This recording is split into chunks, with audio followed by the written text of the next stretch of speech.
So if you want to pull out your hair when you hear the word budget, this episode is so perfect for you because we're talking how to easily budget today with Wendy. I'm so glad that you're here, Wendy. Yay, I'm so glad to be here. Yes, so it is time to wake up and be wealthy. And in order to do that, we've got to be able to budget. So why, like for those that don't know you, why are you passionate about budgeting, especially helping women budget? It's funny. I get that question a lot. And what happened was it was more like a reverse engineering. So I would see a lot of people make videos and write books on investing and paying off debt and saving for things. But I realized that if you didn't know how to budget, if you couldn't get that right, or at least 90% right, then how were you going to do all the other things? How were you going to have money to invest? Where was this money coming from if you didn't know where your money was going and how much was coming in? Like that didn't make any sense to me. So I figured if nothing else, if I wrote about nothing else, then budgeting would be the topic to get you started. And then you can go off and do whatever you want. But why women? It's because as women, we are making the majority of the shopping decisions or buying decisions. We're doing the majority of the shopping. Heck, we're the ones taking the family car into the shop to get service. You know, all of these things point to the fact that women need to know how to budget, whether they're single, a single parent, or in a relationship. The budgeting skill still needs to happen.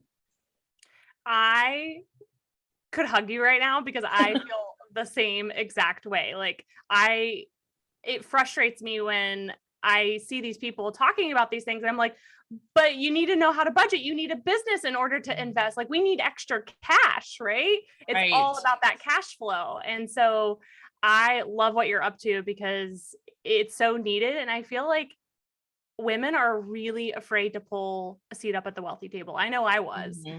And Mm-hmm. I think the more we can normalize it, the better.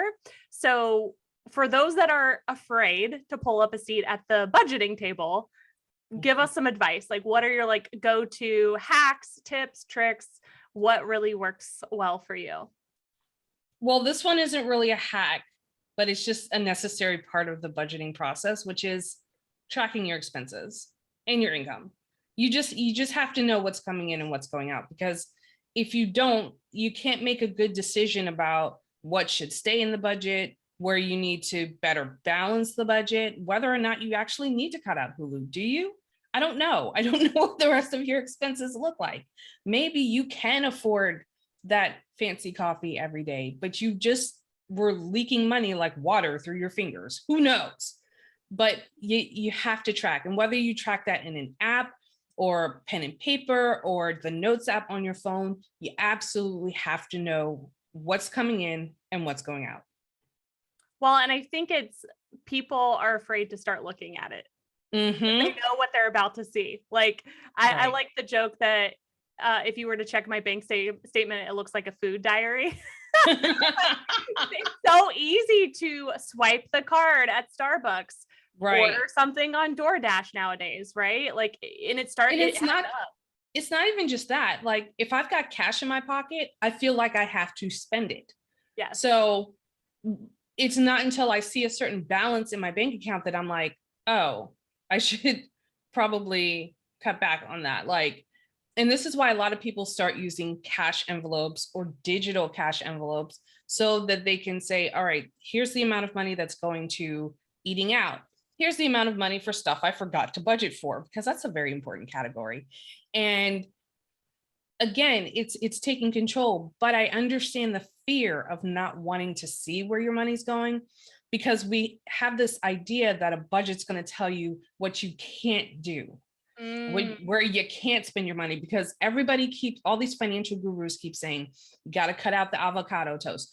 You got to cut out your brunch. That's keeping you from buying a house. You can't go to Starbucks. You can't go to the local coffee shop. You can't.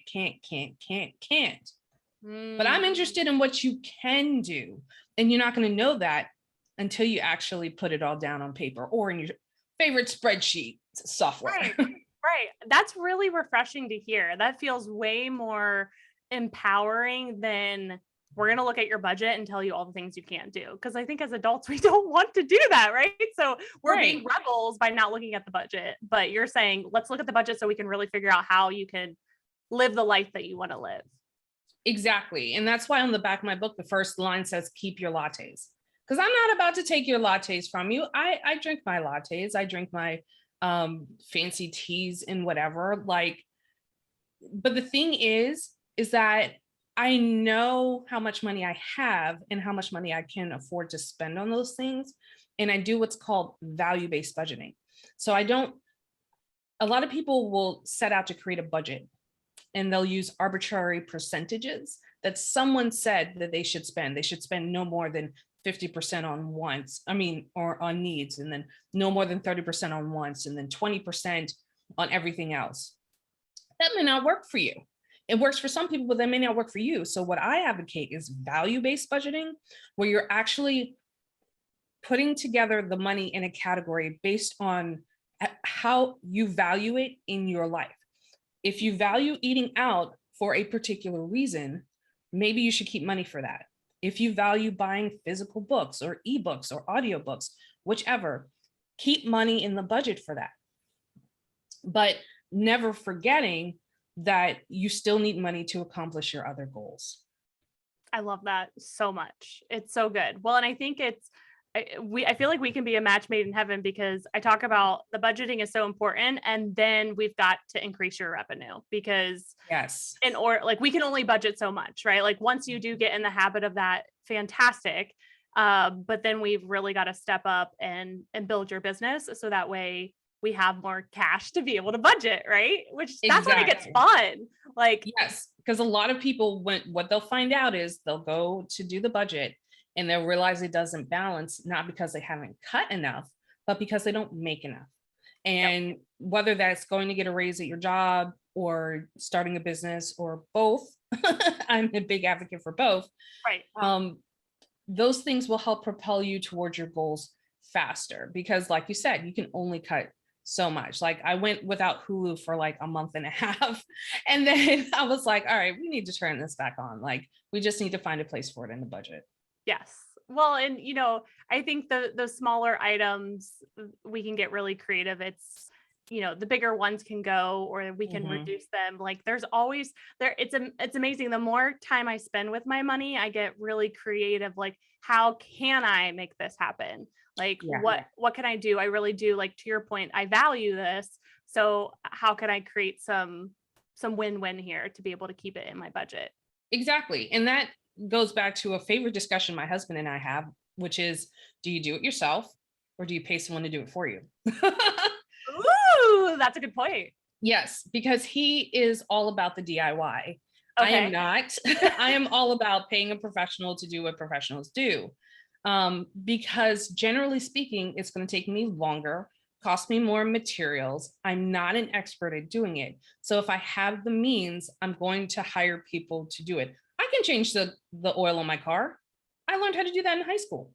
Do I do it? No, because there are other things like my business I could be doing with that time while somebody else is working on my car.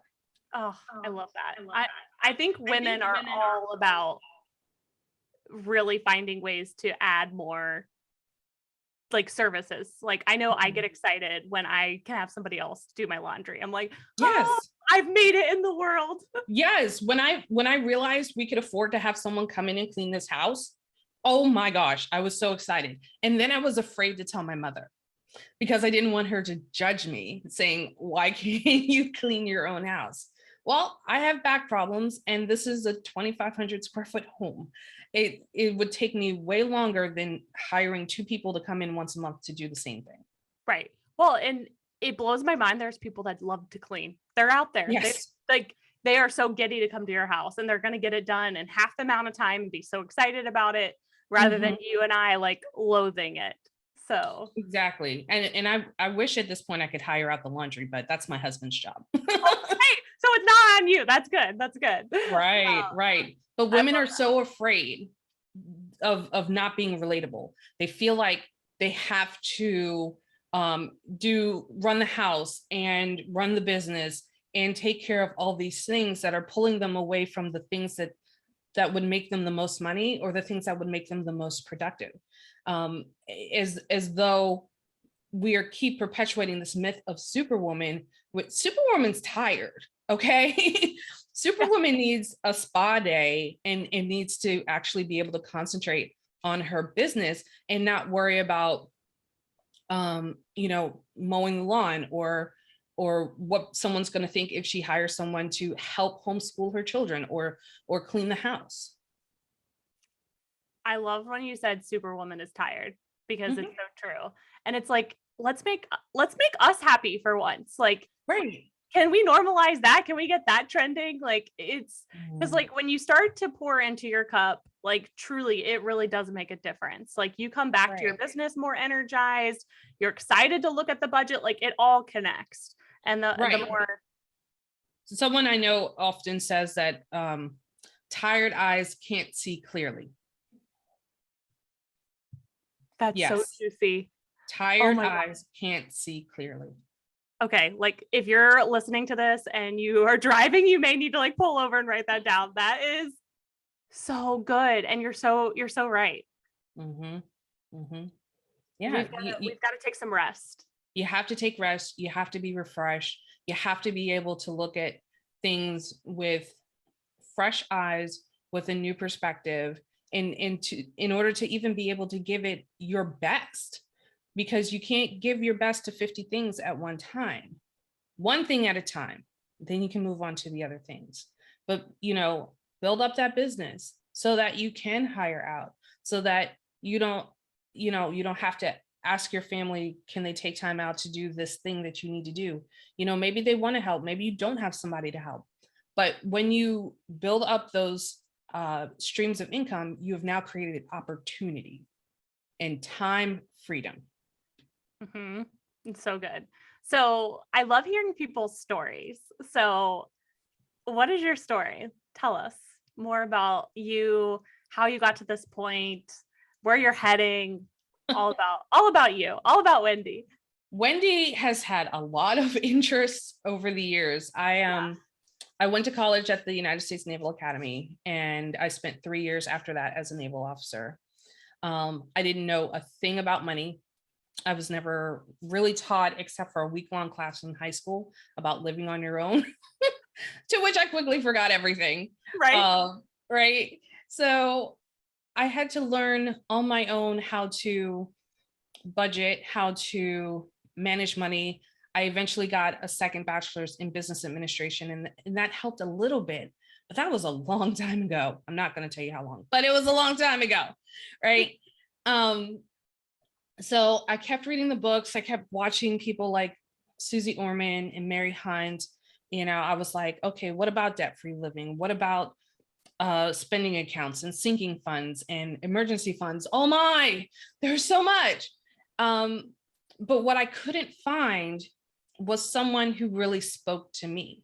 Now, there's a lot of people in the personal finance space. And at the time I was single, I didn't have any kids. So I had no one to care for but myself. And all the advice was just for single moms, or it was just for married women or even divorced women. And I was like, I really cannot relate to that. So I spent a lot of time cobbling solutions together.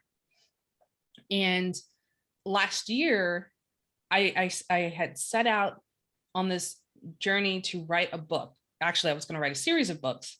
And I was doing keyword research among many of my interests, because my interests include health and wellness and exercise and tech and all this stuff. And I was trying to figure out what would make a good book. And I stumbled upon the term budgeting for women. And I was like, that's a great idea.